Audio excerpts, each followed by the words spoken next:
Diusir dari rumah mertuanya dengan tuduhan palsu, Zahra pergi dengan hati hancur. Setahun kemudian, ia kembali ke desa itu.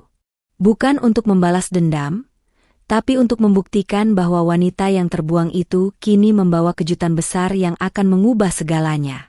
Assalamualaikum warahmatullahi wabarakatuh. Kalian dari mana aja nih? Absen yuk, jangan lupa subscribe. Buat yang sudah subscribe, semoga selalu diberkahi kebaikan dan rezeki yang mengalir. Udara pagi di desa Mekarwangi selalu membawa aroma tanah basah dan embun yang memeluk dedaunan. Aku, Zahra, selalu menyukai sensasi damai ini, meskipun kedamaian itu seringkali hanya bertahan sebentar, lenyap ditelan hiruk-pikuk kehidupan di rumah mertua yang tak pernah sepi. Rumah kayu tua itu, dengan dinding-dinding yang mulai lapuk dan atap genteng yang ditumbuhi lumut, adalah saksi bisu dari segala tawa dan, yang lebih sering, tangisku. Aku menikah dengan Bagas, putra bungsu keluarga Wiryo, 2 tahun lalu. Sejak saat itu, rumah ini menjadi duniaku, sekaligus sangkarku. Aku selalu berusaha menjadi menantu yang baik. Setiap pagi, sebelum subuh memekik, aku sudah beranjak dari ranjang, menunaikan sholat, lalu bergegas ke dapur. Memasak sarapan untuk seluruh keluarga besar Bagas. Bapak mertua, ibu mertua, 3 kakak ipar, beserta anak-anak mereka. Tanganku cekatan mengolah singkong rebus, sambal terasi, dan ikan asin, hidangan sederhana yang menjadi menu wajib setiap harinya. Tak ada kata lelah dalam kamusku. Hanya ingin melihat senyum di wajah mereka, terutama di wajah Bagas. Namun, senyum itu jarang sekali kutemukan, terutama dari ibu mertua dan kakak ipar tertua, Mbak Sari. Sejak awal pernikahanku, tatapan mereka selalu menyeratkan ketidaksetujuan, seolah aku adalah noda yang tak seharusnya hadir di tengah keluarga mereka. Setiap gerak-gerikku selalu salah di mata mereka. Piring pecah sedikit, tuduhan kecerobohan langsung meluncur. Lauk kurang asin, omelan panjang membayangi sepanjang hari. Aku sering bertanya-tanya, apa salahku? Bagas, suamiku, adalah satu-satunya pelipur laraku. Ia tak pernah ikut campur dalam urusan dapur atau ocehan ibunya. Bagas selalu sibuk dengan pekerjaannya di ladang, atau sesekali pergi ke kota kecil di seberang desa untuk menjual hasil panen. Ketika kami berdua saja, ia akan menggenggam tanganku erat, memberiku kekuatan tanpa kata. Namun, di hadapan keluarganya, Bagas seperti kehilangan suaranya. Ia tak pernah membela, tak pernah menengahi. Sikap diamnya itulah yang sering membuatku merasa semakin sendirian. Pagi itu, suasana lebih tegang dari biasanya. Sebuah cincin emas peninggalan nenek ibu mertua, yang seharusnya disimpan di dalam lemari, tiba-tiba raib. Semua mata tertuju padaku. Aku sedang menyapu teras depan ketika ibu mertua memanggilku dengan suara melengking. Zahra, kesini kau. Jantungku berdebar kencang. Firasat buruk langsung menyergap. Ada apa, Bu? Tanyaku lembut, berusaha menyembunyikan getaran di suaraku. Mataku menangkap tatapan tajam Mbak Sari dan adik-adiknya yang berdiri di belakang ibu mertua, seolah mereka adalah barisan hakim yang siap menjatuhkan vonis. Jangan pura-pura tidak tahu. Cincin nenek hilang. Dan hanya kau yang bolak-balik ke kamar ibu kemarin. Bentak ibu mertua, nada suaranya menusuk hingga ke ulu hati. Tuduhan itu bagai tamparan keras di pipiku. Aku terhuyung. Astagfirullah, Bu. Demi Allah, saya tidak mengambilnya, kataku. Air mata mulai menggenang di pelupuk mata. Tubuhku gemetar, bukan karena takut, tetapi karena rasa sakit yang tak tertahankan. Bagaimana mungkin mereka menuduhku mencuri? Mbak Sari mendekat, wajahnya dipenuhi amarah. Jangan bersumpah palsu, Zahra. Kau pikir kami tidak tahu kalau kau suka berhutang di warung Pak RT? Mungkin kau butuh uang untuk membayar hutang-hutangmu. Suaranya melengking, menarik perhatian tetangga yang kebetulan lewat. Malu, sakit hati, dan marah bercampur aduk dalam diriku. Bagas, yang baru pulang dari ladang, berdiri terpaku di ambang pintu dapur. Ia melihatku, melihat wajah ibunya yang memerah padam, dan para kakak iparnya yang terus menghujaniku dengan tuduhan. Aku menatapnya penuh harap, menunggunya bersuara, membela istrinya. Namun, yang kudapati hanyalah tatapan kosong dan bisu. Sudah, ibu tidak mau dengar alasanmu lagi. Kau harus pergi dari sini, Zahra. Suara ibu mertua memotong harapanku. Kami tidak butuh menantu pencuri di rumah ini. Angkat kakimu sekarang juga. Aku berdiri mematung, seolah seluruh darah di tubuhku membeku. Pergi? Diusir? Setelah semua yang kulakukan? Setelah semua pengorbanan dan kesabaranku? Kata-kata itu bergaung di kepalaku, memecah belah hatiku menjadi serpihan tak berbentuk. Aku beralih menatap Bagas, mata kami bertemu. Ada sedikit keraguan di sana, secercah kesedihan, namun tak ada kata yang terucap dari bibirnya. Keheningan Bagas adalah jawaban paling menyakitkan dari segalanya. Lebih sakit daripada tuduhan keji ibu mertua, lebih perih dari tatapan menghakimi Mbak Sari. Dengan tangan gemetar, aku meraih tas kecilku yang berisi beberapa helai pakaian dan dompet kosong. Tak ada yang bisa kubawa, tak ada tempat untukku kembali. Keluarga kandungku sudah lama tiada, dan rumah peninggalan orang tuaku sudah dijual untuk biaya pengobatan mereka. Aku sebatang kara, sendirian di dunia ini. Sebelum melangkah keluar dari rumah yang kini terasa seperti neraka, aku berbalik sekali lagi, menatap Bagas. Maaf, Mas, kataku lirih, aku pergi. Bagas tak bergerak. Ia hanya menunduk, menghindari tatapanku. Lalu, dengan langkah gontai, aku berjalan keluar, melewati tatapan-tatapan sinis dan bisikan-bisikan tetangga yang berkerumun. Hujan mulai turun, seolah langit ikut menangisi nasibku yang malang. Desa Mekarwangi, yang dulu kucintai, kini menjadi saksi bisu pengusiranku yang keji. Langkah kakiku terasa berat, seolah setiap jejak yang kutorehkan di tanah becek desa Mekarwangi adalah beban yang harus kubawa. Air mata bercampur dengan tetesan hujan, membasahi cadar hitamku yang kini terasa begitu berat. Aku tidak tahu harus kemana.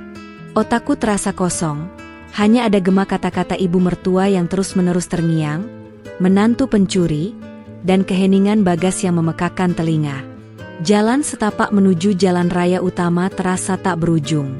Setiap pohon kelapa yang kulewati, setiap gubuk tua di tepi sawah, seolah ikut menertawakan kemalanganku. Aku berjalan tanpa arah, tanpa tujuan. Perutku lapar, tenggorokanku kering, namun rasa sakit di hatiku jauh lebih mendominasi segalanya. Bagaimana mungkin orang-orang yang selama ini kubaktikan hidupku, bisa begitu tega? Hujan semakin deras, memaksaku mencari perlindungan di bawah pohon beringin tua di tepi jalan. Aku meringkuk, memeluk lutut, dan membiarkan air mata tumpah ruah. Di sanalah, di bawah lindungan daun-daun rimbun, aku meratapi nasibku. Ingatan tentang masa-masa awal pernikahanku dengan Bagas kembali menghantuiku. Kami bertemu di pasar desa, pandangan pertama yang polos, senyuman Bagas yang tulus. Ia adalah duniaku, dan aku percaya ia adalah takdirku. Tapi takdir rupanya punya jalan lain. Kasih sayang Bagas, yang dulu begitu kurasakan, kini terasa hampa. Ia tak lagi ada di sisiku, tak lagi menggenggam tanganku. Aku sendirian. Sangat sendirian. Tidak ada sanak saudara yang bisa kupercayai. Orang tuaku sudah meninggal dunia 2 tahun lalu, meninggalkan utang yang cukup banyak. Bahkan rumah masa kecilku pun harus dijual untuk melunasi utang tersebut. Aku benar-benar tak punya siapa-siapa. Malam mulai merayap, membawa serta dingin yang menusuk tulang. Aku menggigil, bukan hanya karena hawa dingin, tapi juga karena ketakutan. Di mana aku akan tidur? Bagaimana aku akan hidup? Aku tak punya uang sepeser pun, tak punya kenalan di luar desa ini. Keputusasaan mulai merangkulku erat, mengancam untuk menelanku bulat-bulat. Tiba-tiba, sebuah gerobak tua yang ditarik kuda pelan-pelan melintas. Pengemudinya seorang kakek tua berpeci lusuh, wajahnya dipenuhi kerutan. Ia berhenti di depanku, menatapku dengan sorot mata penuh iba. "Nak, kenapa kau duduk di sini sendirian di malam begini? Apa kau tersesat?" tanyanya dengan suara serak. Aku tak bisa menjawab, hanya mampu menggelengkan kepala. Air mataku kembali luruh. Kakek itu turun dari gerobaknya, mendekatiku dengan hati-hati. "Mari naik, Nak. Aku akan mengantarmu ke kota terdekat. Di sana mungkin kau bisa menemukan tempat berlindung," tawarnya. Meski ragu, aku tak punya pilihan lain. Aku mengangguk pelan, naik ke gerobak yang bau jerami itu. Selama perjalanan, kakek itu, yang memperkenalkan diri sebagai Pak Jaya, tidak banyak bertanya. Ia hanya bercerita tentang kehidupannya sebagai pedagang keliling, membawa hasil bumi dari desa ke kota. Suaranya yang tenang sedikit menenangkan hatiku yang kalut. Aku merasa sedikit aman, setidaknya untuk malam ini. Kami tiba di sebuah terminal bus kecil di pinggir kota ketika fajar mulai menyingsing. Pak Jaya menyerahkan selembar uang 1000-an kepadaku. "Ini Nak, untuk membeli sarapan. Jangan putus asa. Allah tidak akan meninggalkan hambanya," katanya dengan senyum tulus. Aku tak bisa menahan tangis lagi. Betapa baiknya orang asing ini padaku. Setelah mengucapkan terima kasih berkali-kali, aku turun dari gerobak. Terminal itu sudah mulai ramai. Orang-orang berlalu lalang, sibuk dengan urusan mereka masing-masing. Aku merasa sangat kecil di tengah keramaian ini, bagai sehelai daun yang terlepas dari rantingnya, terombang-ambing tak tentu arah. Dengan sisa tenaga, aku berjalan tanpa tujuan, menyusuri trotoar yang basah oleh embun pagi. Perutku keroncongan, dan kakiku terasa nyeri. Aku melihat warung-warung makan mulai membuka, aroma masakan yang menggoda menyeruak ke hidungku. Namun, uang 1000-an dari Pak Jaya tidak cukup untuk membeli makanan yang layak. Aku menemukan sebuah bangku kosong di bawah pohon rindang di pinggir taman kota. Aku duduk di sana, memandang orang-orang yang tertawa, yang sibuk dengan ponsel mereka, yang tampak begitu bahagia. Perasaan iri mulai menyelinap. Mengapa hidupku harus seperti ini? Mengapa aku harus menanggung semua derita ini sendirian? Air mataku kembali mengalir, tak tertahankan. Aku menangis dalam diam, membiarkan sakit hati dan keputusasaan menguasai diriku. Saat itulah, aku menyadari bahwa aku tidak bisa terus-menerus meratapi nasib. Aku harus bangkit. Aku harus mencari cara untuk bertahan hidup. Tekad itu muncul perlahan, seperti nyala lilin kecil di tengah badai. Meskipun hatiku hancur berkeping-keping, meskipun aku merasa tak punya siapa-siapa, aku harus percaya bahwa ada hikmah di balik semua ini. Aku harus membuktikan kepada mereka yang mengusirku, dan yang paling penting, kepada diriku sendiri, bahwa aku bisa bertahan. Bahwa aku bisa bangkit dari keterpurukan ini. Malam yang sunyi itu menjadi saksi bisu awal tekadku. Keesokan harinya, dengan sedikit uang yang tersisa dari Pak Jaya, aku membeli sebungkus nasi kucing dan segelas air putih. Perutku terasa sedikit lebih baik, namun jiwaku masih terasa kosong. Aku tahu, aku tidak bisa berlama-lama merenung di bangku taman. Aku harus bergerak, mencari pekerjaan, apapun itu, untuk menyambung hidup. Aku mulai menyusuri jalanan kota, menanyai setiap toko, setiap warung, setiap ruko yang kulewati. Ada lowongan pekerjaan, Bu, Pak? Pertanyaan itu terus kuulang, berharap ada keajaiban. Namun, jawabannya selalu sama, tidak ada, Nak, atau, maaf, kami tidak butuh karyawan.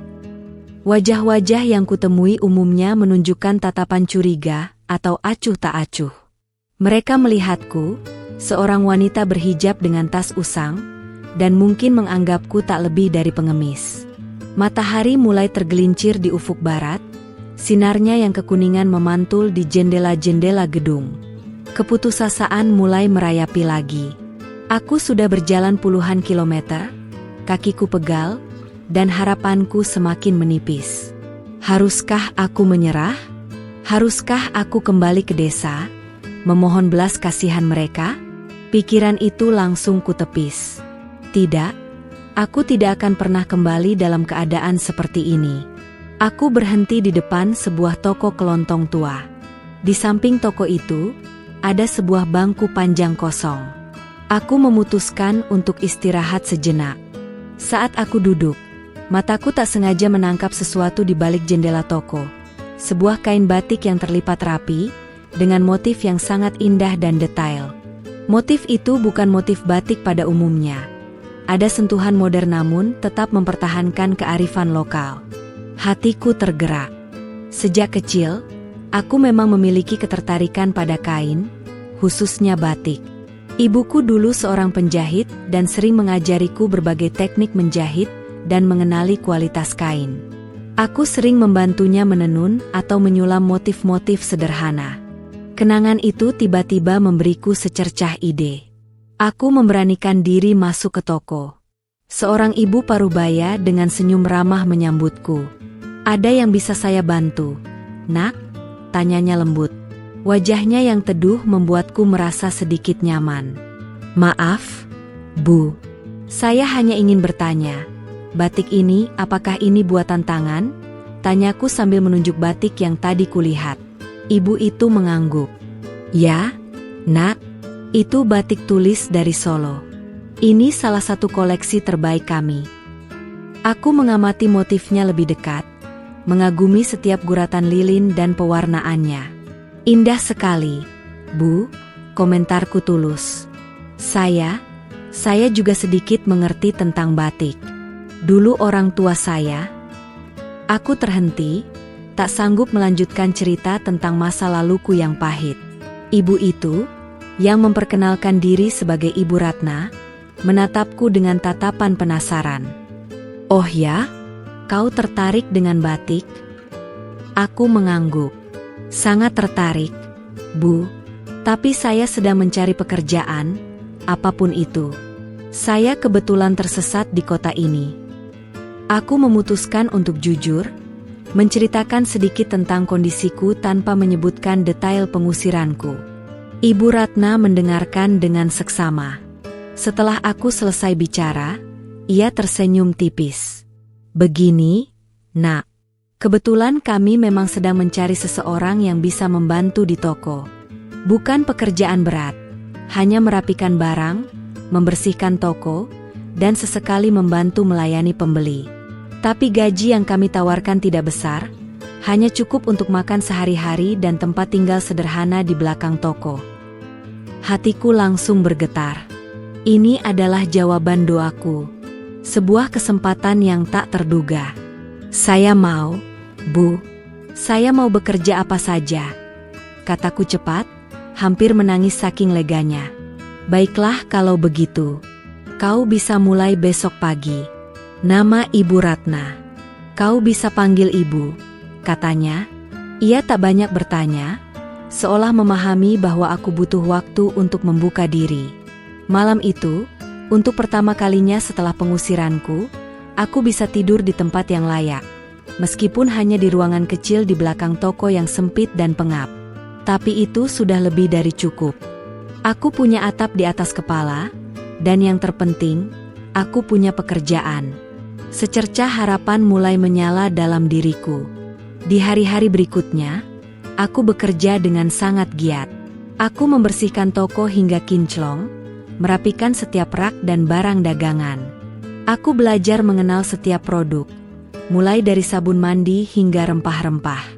Ibu Ratna adalah wanita yang sangat baik hati. Ia memperlakukanku seperti anaknya sendiri, tak pernah menghakimi, selalu memberi semangat. Suatu sore, saat toko sudah sepi, Ibu Ratna melihatku sedang mengagumi sebuah kain batik lagi.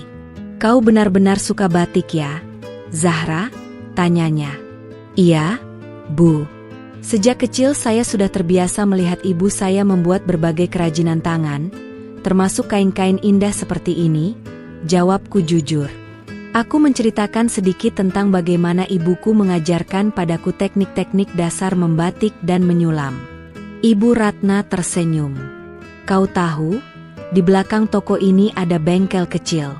Kami sering membuat kerajinan tangan dari kain perca, tapi hasilnya belum maksimal. Mungkin kau bisa membantu mengembangkan ide-ide baru? Tanyanya penuh harap. Aku terkejut, namun sekaligus merasa bersemangat. Ini adalah titik balik yang kutunggu. Hari-hariku di toko Ibu Ratna berjalan dengan ritme baru, penuh harapan. Aku masih melakukan pekerjaan bersih-bersih dan merapikan barang. Namun kini ada tugas baru yang jauh lebih menarik, membantu di bengkel kerajinan tangan.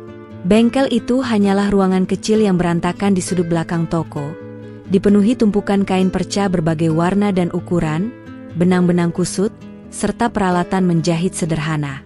Bau kain dan lem memenuhi udara. Awalnya, aku hanya mengamati.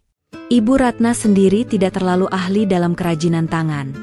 Ia hanya menyediakan bahan dan tempat untuk beberapa ibu-ibu parubaya yang kadang datang membantu. Hasilnya memang belum memuaskan.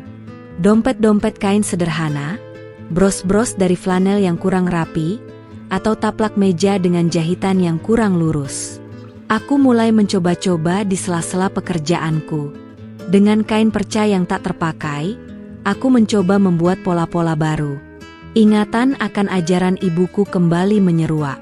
Cara memotong kain agar tidak berserabut, teknik menjahit tusuk silang yang rapi, cara memadukan warna agar terlihat harmonis. Tanganku terasa luas, seolah memang inilah yang seharusnya kulakukan. Suatu sore, aku berhasil membuat sebuah tas tangan kecil dari kain perca batik. Aku memadukan beberapa motif dan warna, menambahkan hiasan sulaman sederhana yang kupelajari dari ibuku. Hasilnya jauh lebih menarik dari produk-produk yang pernah dibuat di bengkel itu. Aku menunjukkannya pada Ibu Ratna dengan ragu-ragu. Mata Ibu Ratna berbinar. Masya Allah, Zahra, ini indah sekali. Kau yang membuatnya? Kenapa tidak bilang kau punya bakat seperti ini? Serunya kagum. Pujian tulus itu menghangatkan hatiku. Sudah lama sekali aku tidak menerima apresiasi seperti ini. Sejak saat itu, Ibu Ratna memberiku kebebasan penuh di bengkel. Aku mulai merancang lebih banyak produk. Tas belanja, dompet koin, tempat pensil, bahkan sarung bantal dengan motif unik. Aku menggunakan teknik patchwork dan sedikit sentuhan bordir tangan, membuat setiap produk terasa eksklusif dan punya nilai seni tinggi. Tantangan terbesarku adalah keterbatasan bahan baku. Kami hanya punya kain perca sisa dari penjahit-penjahit lokal. Aku harus berpikir kreatif untuk memadukan potongan-potongan kecil itu menjadi sebuah karya yang utuh dan indah. Aku mulai bereksperimen dengan pewarna alami, menggunakan daun-daun dan bunga-bunga kering yang kukumpulkan dari taman kota untuk memberikan sentuhan warna pada kain-kain yang kusam. Ibu Ratna sangat mendukung. Ia bahkan membelikanku beberapa buku tentang desain dan teknik kerajinan tangan. Malam-malam kulalui dengan membaca, belajar, dan mencoba hal-hal baru. Aku merasa hidup kembali. Rasa sakit akibat pengusiran perlahan mulai tergantikan oleh semangat untuk menciptakan sesuatu. Produk-produk kerajinan tanganku mulai dipajang di etalase toko. Awalnya, pembeli hanya melirik. Tapi kemudian, satu persatu mulai tertarik. Mereka memuji keunikan desain dan kerapian jahitanku. Ini cantik sekali, Bu. Desainnya tidak pasaran, kata seorang ibu pada Ibu Ratna. Wajah Ibu Ratna berseri-seri. Penjualan kerajinan tangan meningkat secara perlahan. Keuntungan yang didapat memang belum besar, tapi sudah cukup untuk menutupi biaya produksi dan sedikit tambahan untukku. Ibu Ratna bahkan memberiku persentase dari setiap penjualan produk yang kubuat. Ini adalah uang pertamaku, uang hasil kerja kerasku sendiri, setelah sekian lama bergantung pada Bagas. Aku mulai bisa membeli kebutuhan dasarku sendiri, bahkan sesekali mengirimkan sedikit uang kepada Pak Jaya yang dulu menolongku, sebagai ucapan terima kasih. Meskipun nominalnya tidak besar, itu adalah caraku membalas kebaikannya. Ia sangat senang, dan itu membuat hatiku semakin bahagia. Tentu saja, ada hari-hari di mana aku merasa lelah dan putus asa. Jahitan yang salah, ide yang buntu, atau kain yang rusak. Kadang, bayangan ibu mertua dan Bagas muncul dalam benakku, membuatku bertanya-tanya bagaimana kabar mereka. Apakah mereka menyesal? Atau bahkan, apakah mereka masih mengingatku? Namun, setiap kali perasaan itu datang, aku akan menatap kembali hasil karyaku. Setiap jahitan, setiap sulaman, adalah bukti perjuanganku. Ini adalah jalan yang kutempuh sendiri, dengan kekuatan yang kuambil dari dalam diriku. Aku tidak ingin lagi menjadi Zahra yang lemah, yang pasrah pada takdir. 2 bulan berlalu, dan aku merasa semakin menyatu dengan kehidupan di kota. Aku mengenal beberapa pedagang di sekitar toko, berbagi cerita, dan belajar banyak hal dari mereka. Lingkungan baru ini, meskipun keras, memberiku kesempatan untuk tumbuh. Aku tidak lagi merasa sendirian, karena aku punya Ibu Ratna, dan aku punya karyaku. Meskipun masih merindukan kedamaian desa dan sesekali memikirkan Bagas, aku tahu bahwa aku sedang membangun sesuatu yang lebih besar dari sekadar rumah. Aku sedang membangun diriku sendiri, sepotong demi sepotong, jahitan demi jahitan, menjadi Zahra yang mandiri dan berdaya. Perjalanan ini baru saja dimulai, dan aku siap menghadapi tantangan apapun yang akan datang. 6 bulan berlalu sejak aku menginjakkan kaki di kota ini. Waktu seolah melesat begitu cepat, diisi dengan tetesan keringat dan dedikasi yang tak pernah padam. Bengkel kecil di belakang toko Ibu Ratna telah berubah menjadi duniaku, tempat di mana ide-ide bermekaran dan tanganku tak pernah berhenti bergerak. Tumpukan kain perca yang dulu berantakan, kini tersusun rapi, menunggu untuk diubah menjadi karya seni. Produk-produkku semakin diminati. Tidak hanya dompet dan tas kecil, aku mulai merambah ke produk yang lebih besar dan kompleks, seperti tas selempang, hiasan dinding, bahkan mukena travel dari kain katun yang ringan dan bermotif unik. Aku terus belajar, mencari inspirasi dari majalah-majalah kerajinan tangan dan internet, mempelajari teknik-teknik baru yang belum pernah kudengar sebelumnya. Salah satu keterampilan baru yang kupelajari adalah mendesain motif batik digital. Dengan bantuan Ibu Ratna, aku membeli sebuah tablet bekas dan mulai menguasai aplikasi desain grafis sederhana. Aku belajar menggambar motif-motif tradisional dengan sentuhan modern, memadukan corak klasik dengan warna-warna kontemporer. Ini membuka dimensi baru dalam kreasiku. Ibu Ratna, melihat potensi besar dalam diriku dan karyaku, menyarankan untuk memperluas jangkauan penjualan. Zahra, produk-produkmu terlalu bagus jika hanya dijual di toko kecil ini. Bagaimana kalau kita mencoba ikut pameran UMKM di kota besar? Tanyanya suatu sore. Jantungku berdebar kencang. Pameran? Itu terdengar seperti langkah besar yang menakutkan, namun juga menjanjikan. Dengan dukungan penuh Ibu Ratna, kami mendaftar untuk sebuah pameran kerajinan tangan lokal. Aku menghabiskan berminggu-minggu menyiapkan stok, memastikan setiap jahitan sempurna, setiap detail diperhatikan. Aku ingin menunjukkan yang terbaik dari diriku. Malam-malamku seringkali dihabiskan dengan begadang, ditemani secangkir teh hangat dan suara jangkrik di luar jendela. Hari pameran tiba. Aku merasa gugup sekaligus bersemangat. Meja display kami, meskipun sederhana, dipenuhi dengan warna-warni produkku yang cerah. Banyak pengunjung berhenti, mengagumi desain dan bertanya tentang proses pembuatannya. Aku menjelaskan dengan sabar dan antusias, betapa setiap produk dibuat dengan tangan, dengan cinta, dari kain-kain perca yang semula tidak bernilai. Di luar dugaan, produk-produkku laris manis. Beberapa pembeli bahkan memesan secara custom. Seorang pengusaha butik dari Jakarta tertarik dengan desain mukena travelku dan ingin memesan dalam jumlah besar. Desainnya unik sekali, "Mbak, ini pasti laku di butik saya," katanya sambil tersenyum. Tawaran itu bagai mimpi. Keberhasilan di pameran itu menjadi titik balik yang signifikan. Penjualan melonjak, dan aku mulai bisa mempekerjakan 2 orang ibu parubaya dari sekitar toko untuk membantuku menjahit. Aku mengajari mereka teknik-teknikku, berbagi ilmu yang kudapat dari ibuku dan hasil belajarku. Rasanya menyenangkan bisa berbagi rezeki dan memberdayakan orang lain. Pendapatanku meningkat drastis. Aku tidak lagi tinggal di kamar sempit di belakang toko. Dengan uang hasil kerja kerasku, aku menyewa sebuah kontrakan kecil yang lebih layak, tak jauh dari toko Ibu Ratna. Aku membeli perabot sederhana, dan untuk pertama kalinya setelah sekian lama, aku merasa memiliki rumah lagi. Hubunganku dengan Ibu Ratna semakin dekat. Ia bukan hanya atasan, tetapi juga sahabat, bahkan seperti seorang ibu bagiku. Kami sering berbagi cerita, tawa, dan sesekali air mata. Ia adalah orang yang memberiku kesempatan kedua, orang yang melihat potensi dalam diriku ketika tidak ada orang lain yang melihatnya. Aku sangat berterima kasih padanya. Aku juga mulai rajin mengikuti pengajian di sebuah masjid tak jauh dari kontrakanku. Di sana, aku bertemu dengan banyak muslimah inspiratif, bertukar cerita, dan memperdalam ilmu agama. Lingkungan yang positif ini semakin menguatkanku, mengingatkanku bahwa kekuatan sejati datang dari iman dan ketekunan.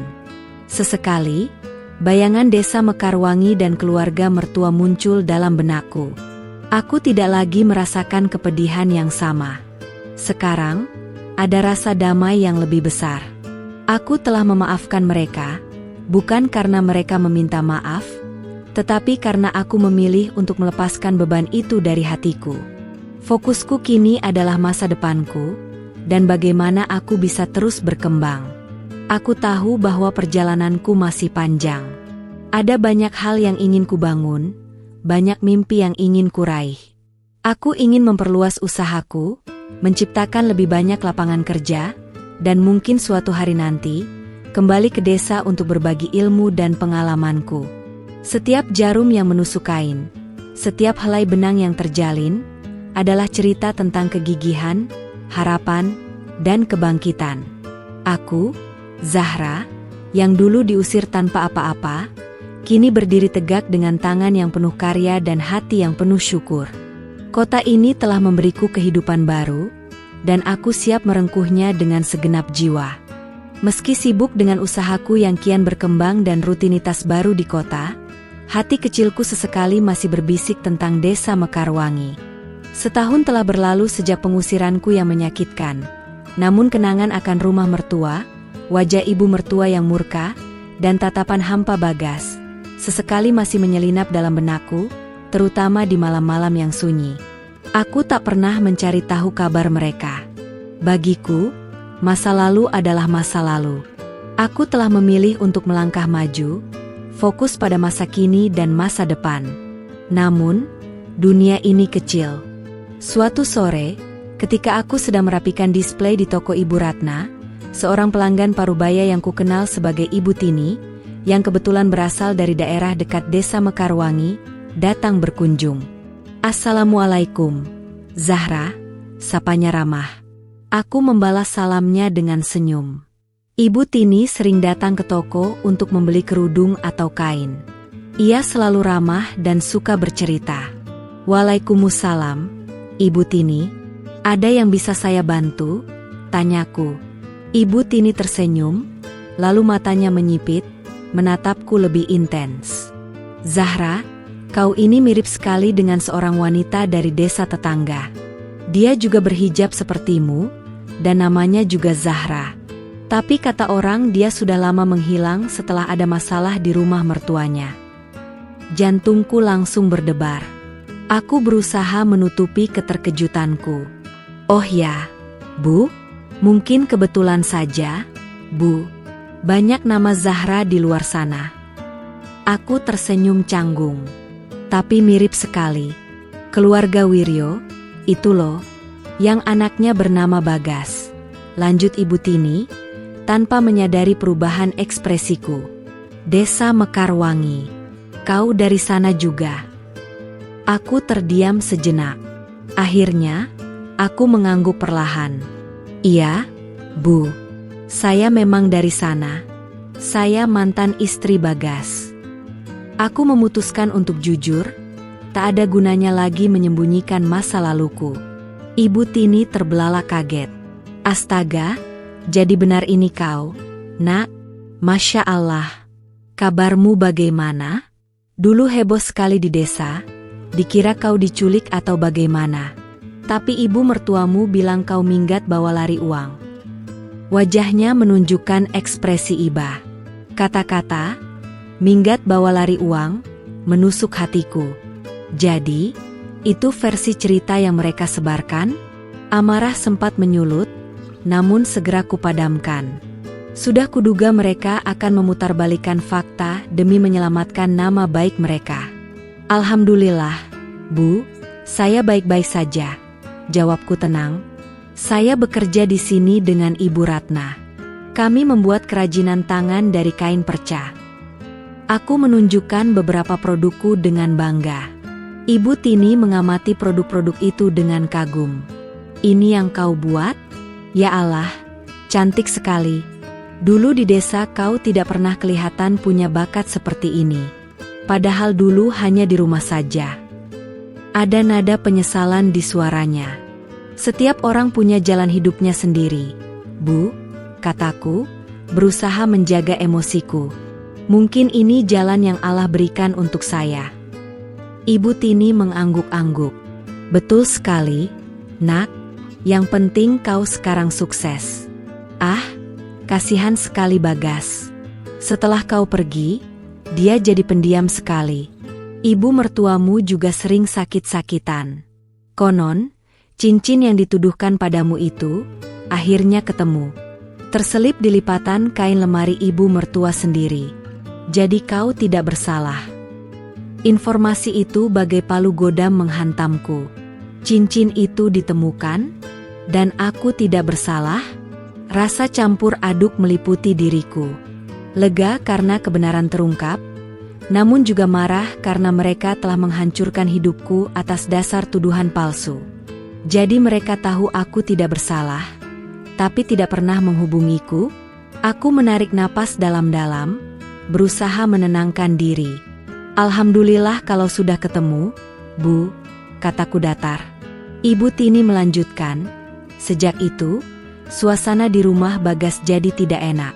Mbak Sari sering bertengkar dengan ibu mertua. Mereka saling menyalahkan. Bagas juga sering terlihat murung. Bahkan, ibu dengar dia belum menikah lagi. Setitik rasa kasihan muncul dalam hatiku untuk Bagas.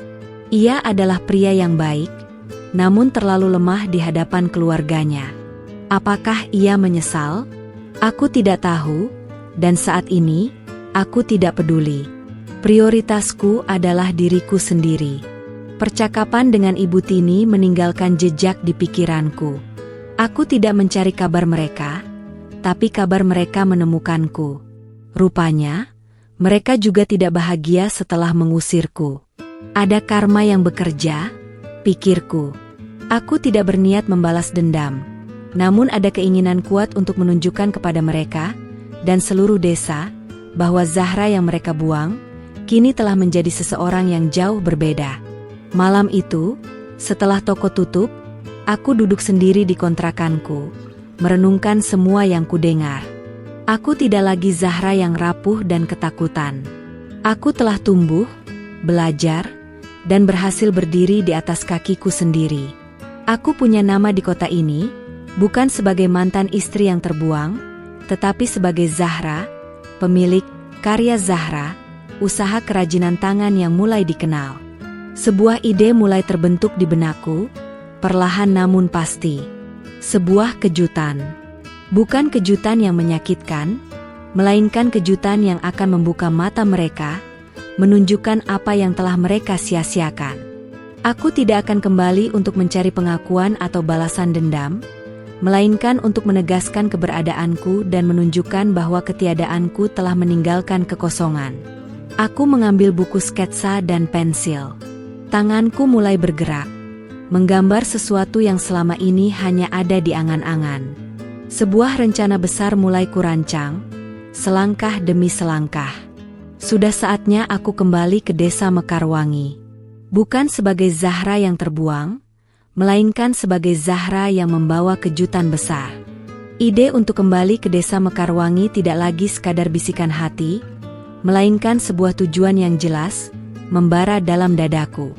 Namun, kali ini aku tidak akan kembali dengan tangan kosong atau hati yang hancur. Aku akan kembali membawa sebuah kejutan, sebuah bukti nyata dari perjuangan dan keberhasilanku selama setahun ini. Kejutan itu bukan hanya tentang materi, melainkan tentang transformasi diriku, tentang kekuatan yang kutemukan setelah diusir. Dalam beberapa bulan terakhir, usahaku, karya Zahra, telah berkembang pesat. Pesanan dari butik di Jakarta terus berdatangan, bahkan ada permintaan untuk mengisi pameran di beberapa kota besar. Aku telah mempekerjakan 5 orang ibu-ibu yang sebelumnya sulit mendapatkan pekerjaan, dan kami bekerja bersama di sebuah workshop yang lebih luas, tak jauh dari kontrakanku. Aku tidak hanya mengajari mereka menjahit, tetapi juga memberikan pelatihan manajemen usaha sederhana, agar mereka juga bisa mandiri. Kejutan besar yang kurancang adalah bukan hanya menunjukkan bahwa aku sukses secara finansial, tetapi juga bahwa aku telah menciptakan dampak positif. Aku ingin membangun sebuah rumah pelatihan kerajinan tangan di desa, sebuah wadah bagi para perempuan desa untuk mengembangkan keterampilan mereka, menjadi mandiri, dan tidak lagi bergantung sepenuhnya pada suami atau keluarga. Aku ingin tempat itu menjadi bukti nyata bahwa wanita, bahkan yang diusir dan dianggap tak berguna, memiliki potensi luar biasa. Aku mulai menabung setiap sen dari keuntungan usahaku.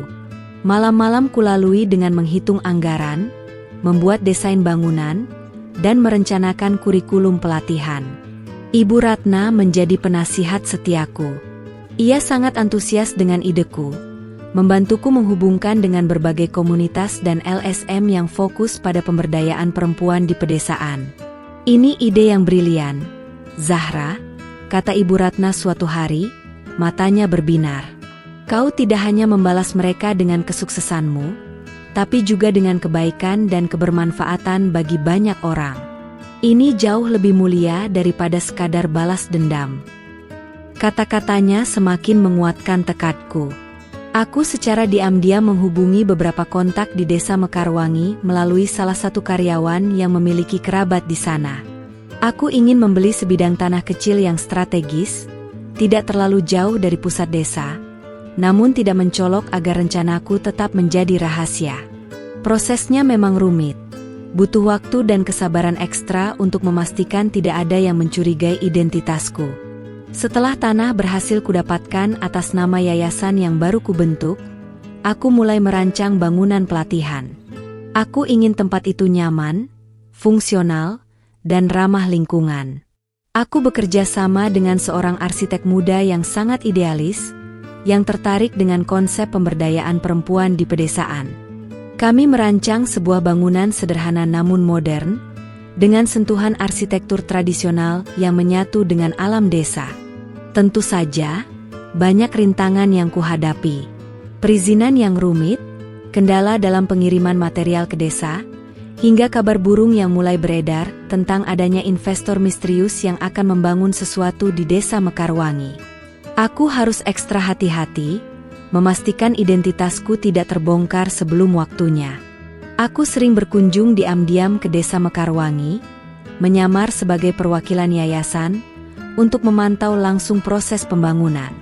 Setiap kali aku menginjakkan kaki di tanah kelahiran Bagas, ada rasa campur aduk.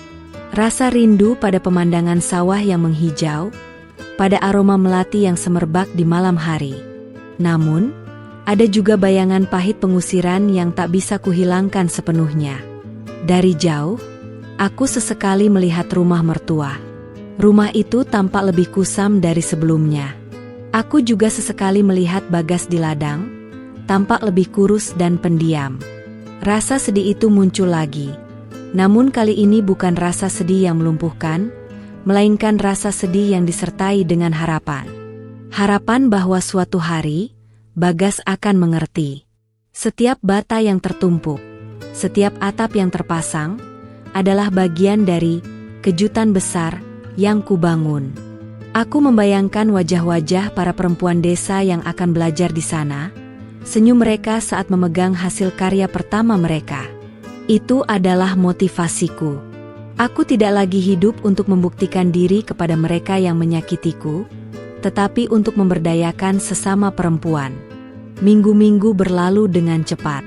Bangunan pelatihan hampir rampung. Namanya sudah kupikirkan, Pusat Karya Wanita Mandiri. Sebuah nama yang sederhana, namun penuh makna.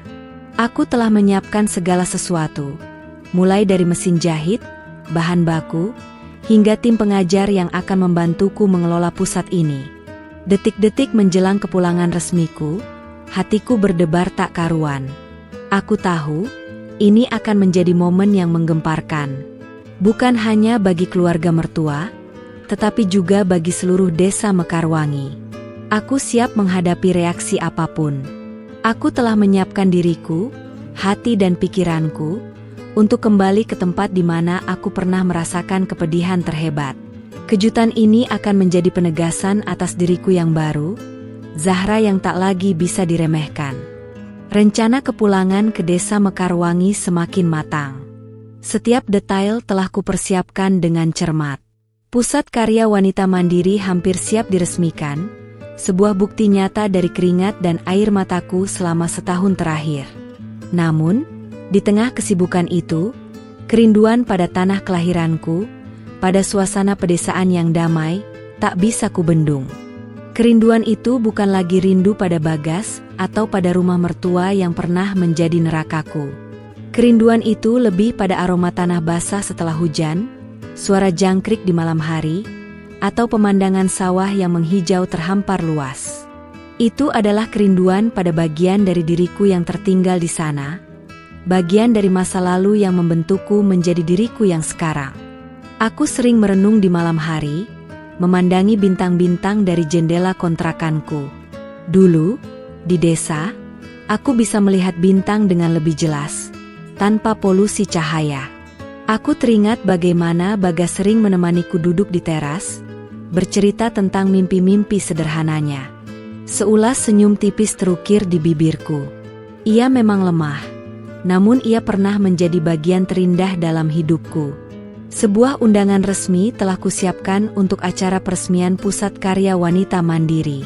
Undangan itu akan disebar ke seluruh tokoh masyarakat desa Mekarwangi, kepala desa, ketua RT, ibu-ibu PKK, dan tentu saja, keluarga Wiryo. Nama pengirimnya adalah Yayasan Harapan Bunda. Sebuah nama samaran untukku agar identitasku tidak terungkap sebelum waktunya. Aku memutuskan untuk datang ke desa 2 hari sebelum peresmian. Aku ingin melihat langsung bagaimana reaksi mereka, bagaimana desa itu telah berubah, dan bagaimana aku akan menghadapi pertemuan pertama dengan orang-orang yang pernah menyakitiku. Ibu Ratna menawarkan diri untuk menemaniku, namun aku menolak. Ini adalah perjalananku, yang harus kuhadapi sendirian. Zahra, kau yakin sudah siap? Tanya Ibu Ratna. Suaranya dipenuhi kekhawatiran. Mereka mungkin akan terkejut, dan mungkin tidak akan menerima begitu saja. Aku tersenyum mantap. Insya Allah, Bu, saya sudah memaafkan mereka. Saya kembali bukan untuk balas dendam, tetapi untuk menunjukkan bahwa setiap wanita punya hak untuk berdaya, terlepas dari masa lalunya.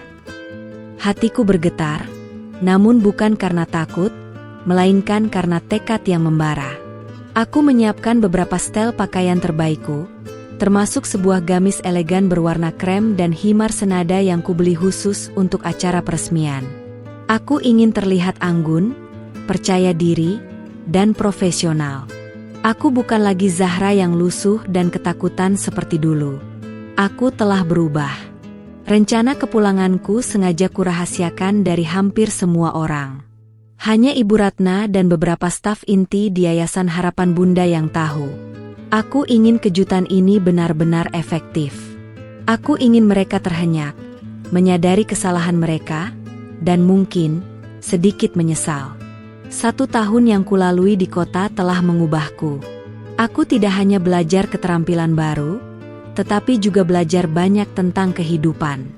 Aku belajar bagaimana bangkit dari keterpurukan, bagaimana menemukan kekuatan di saat paling lemah, dan bagaimana memaafkan. Rasa percaya diri telah tumbuh dalam diriku, menggantikan ketakutan dan keraguan. Aku memandang diriku di cermin. Wajahku tampak lebih matang, sorot mataku lebih tajam, dan senyumku lebih tulus. Jilbab yang kukenakan bukan lagi sekadar penutup kepala, melainkan identitas yang kukuh, simbol dari perjuanganku sebagai seorang muslimah yang kuat. Aku membayangkan saat aku bertemu kembali dengan ibu mertua. Apa yang akan ia katakan? Apakah ia akan menunjukkan penyesalan? Atau justru masih angkuh dengan kesalahannya? Dan Bagas, apa yang akan terpancar dari matanya? Rasa ingin tahu itu tak bisa kutepis. Meskipun ada secercah kegugupan, semangatku jauh lebih besar. Aku akan menunjukkan kepada mereka bahwa aku tidak hanya berhasil membangun kembali hidupku, tetapi juga membangun sesuatu yang bermanfaat bagi banyak orang. Aku akan membuktikan bahwa pengusiran itu, meskipun menyakitkan, justru menjadi katalisator bagi transformasi diriku. Pesawat pagi akan membawaku kembali ke kota terdekat dengan desa Mekarwangi. Aku akan naik bus lagi, seperti saat aku pergi dulu. Namun, kali ini, perjalananku terasa berbeda. Aku tidak lagi sendirian. Aku membawa harapan, kekuatan, dan sebuah kejutan besar yang akan mengubah segalanya. Desa Mekarwangi, aku datang. Pagi itu, udara desa Mekarwangi menyambutku dengan aroma khas pedesaan yang tak pernah berubah. Bau tanah basah, embun pagi yang segar, dan suara ayam berkokok dari kejauhan. Aku turun dari bus dengan jantung berdebar kencang, perasaanku campur aduk antara nostalgia dan ketegangan.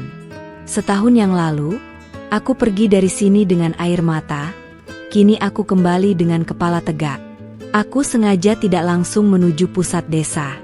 Aku ingin mengamati dulu, melihat reaksi orang-orang, dan merasakan kembali atmosfer tempat ini.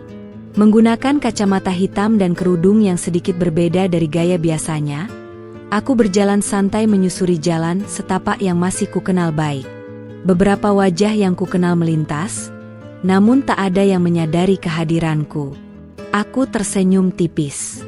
Ternyata aku sudah banyak berubah. Rumah-rumah penduduk tampak sama, gubuk-gubuk di tepi sawah masih berdiri kokoh. Namun, ada satu pemandangan baru yang menarik perhatianku.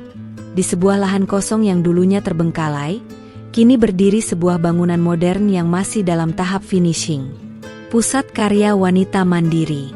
Hatiku menghangat melihatnya, hasil jerih payahku dan tim.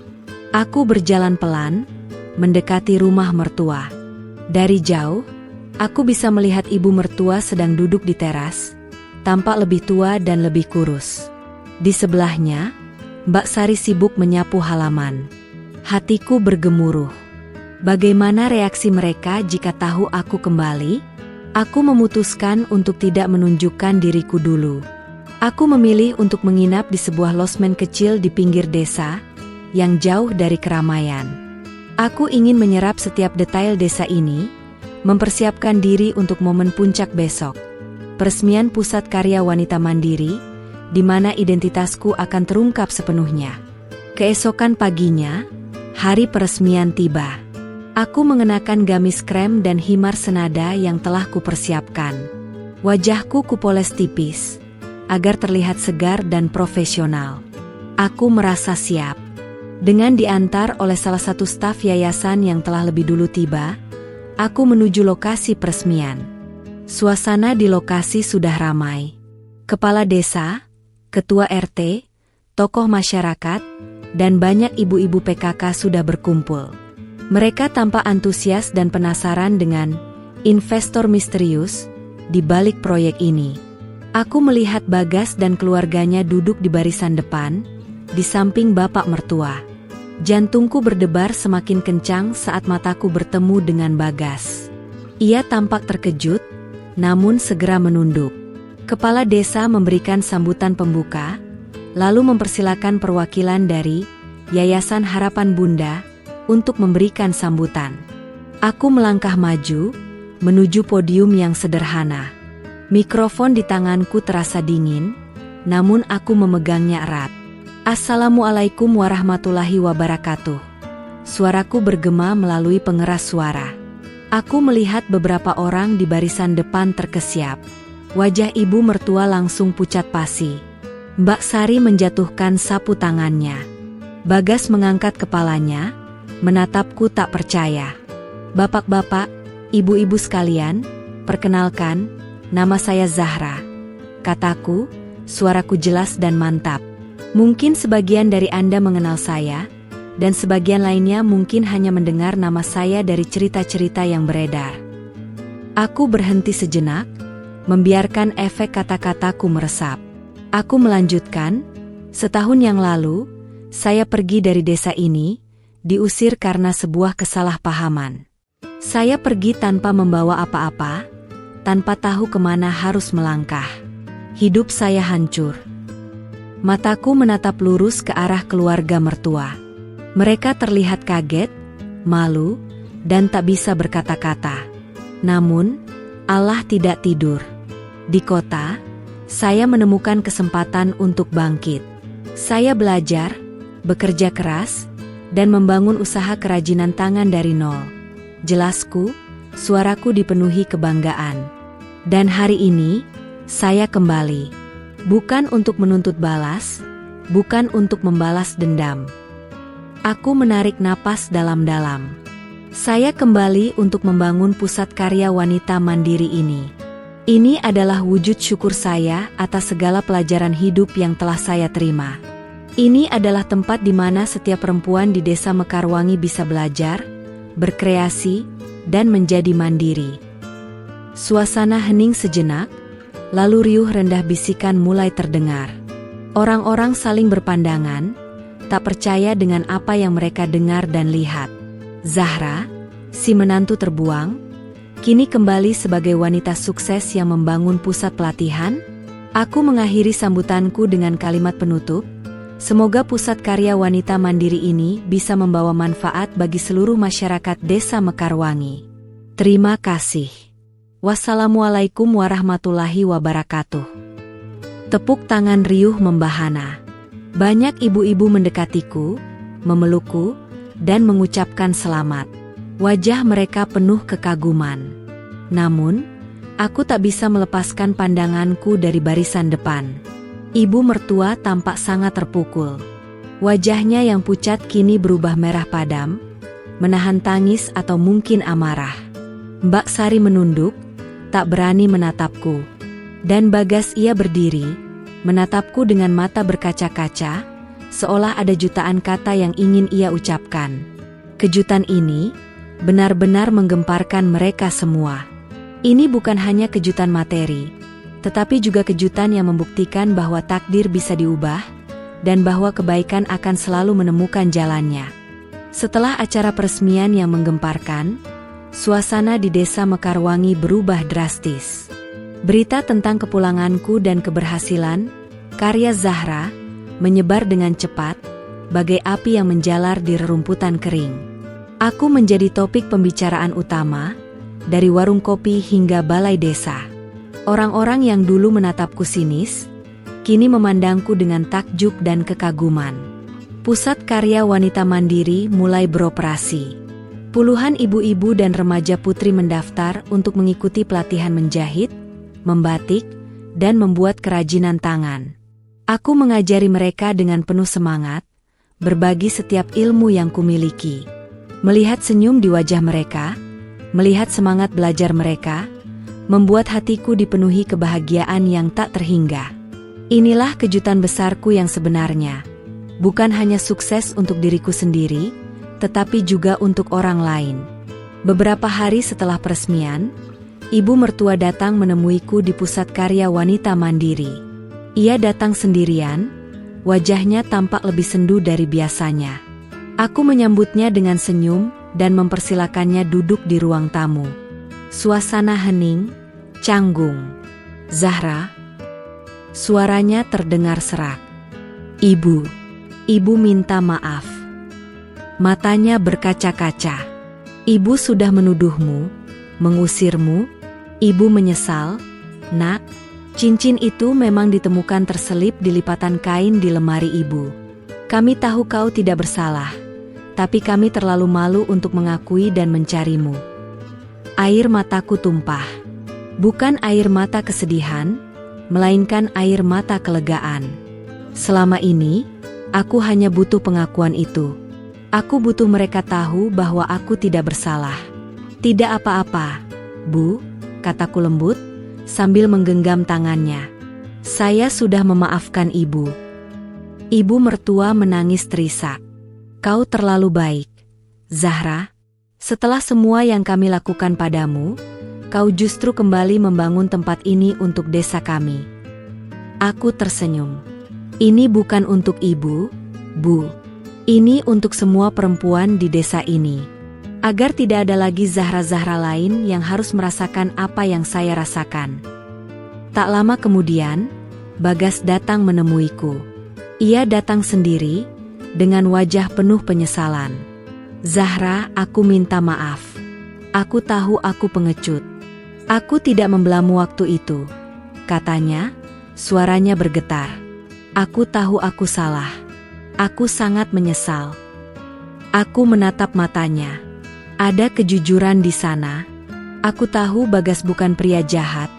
Hanya saja ia terlalu tunduk pada keluarganya. Sudah, Mas, kataku. Aku sudah memaafkanmu. Kita punya jalan masing-masing sekarang. Bisakah kita kembali seperti dulu? Zahra, tanyanya lirih. Aku menggeleng pelan. Aku sudah menjadi Zahra yang berbeda, Mas. Aku sudah menemukan jalanku sendiri. Aku sudah terlalu jauh melangkah. Aku ingin fokus pada pusat ini, pada usaha, dan pada diriku. Meskipun berat, itu adalah jawaban yang harus kuucapkan. Hubungan kami sudah terlalu banyak luka. Kami tidak bisa kembali. Bagas menghela napas panjang, menerima keputusanku. Aku mengerti, Zahra. Aku hanya ingin kau tahu, aku selalu merindukanmu. Dan aku bangga padamu. Ia berbalik, meninggalkan ruang itu dengan langkah gontai. Aku tahu, ia akan menemukan kedamaiannya sendiri. Mbak Sari dan kakak ipar lainnya juga datang meminta maaf. Mereka menyesali perbuatan mereka, mengakui bahwa iri hati dan kesalahpahaman telah membutakan mereka. Aku memaafkan mereka semua, karena aku tahu, membawa dendam hanya akan memberatkan langkahku.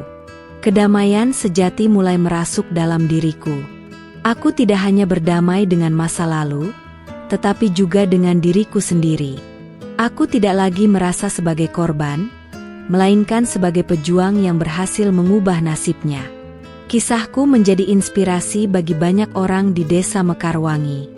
Banyak wanita yang dulu merasa tidak berdaya, kini memiliki harapan dan semangat baru untuk menggapai impian mereka. Pusat karya wanita mandiri berkembang pesat. Produk-produk yang dihasilkan oleh para peserta pelatihan mulai dijual di toko-toko di kota, bahkan beberapa di antaranya diekspor. Aku tidak lagi hanya sekadar pengusaha, melainkan seorang mentor, seorang motivator. Hidupku di desa Mekarwangi kini dipenuhi tawa dan kebahagiaan. Aku membangun sebuah rumah kecil di dekat pusat karya wanita mandiri, tempat di mana aku bisa beristirahat dan merancang masa depan. Aku sering duduk di teras di sore hari, memandangi langit senja yang memerah, dan merasakan angin lembut membelai wajahku. Kejutan besar yang kubawa bukan hanya bangunan megah atau kesuksesan finansial. Kejutan itu adalah bukti bahwa dari abu kehancuran, bisa lahir sesuatu yang indah. Bahwa pengusiran itu, meskipun menyakitkan, justru menjadi pintu gerbang menuju kemerdekaan dan kekuatan. Aku, Zahra, yang dulu terbuang, kini kembali menjadi lentera yang menerangi jalan bagi banyak wanita lainnya. Inilah akhir dari satu babak hidupku, dan awal dari babak yang lebih indah dan penuh makna.